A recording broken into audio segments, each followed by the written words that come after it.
Welcome to Kenton's videos. Enjoy the video. You start by making sure the TV is online and you're signed into your Samsung account. The system needs network access to check updates. Next, press Home or Smart Hub on your remote to go straight to the app grid. Once done, highlight any app tile you want to update. Don't enter the app yet.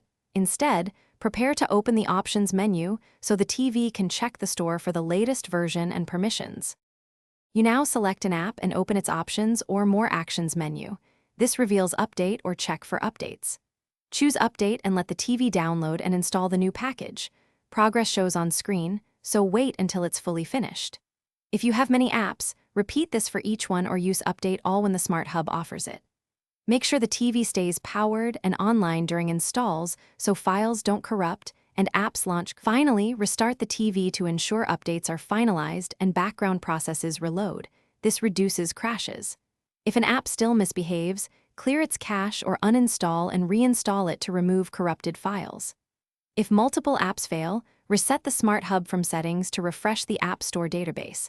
That restores default app data without changing your network. If updates still won't install, check your router, try a wired connection, and contact Samsung support as a last resort.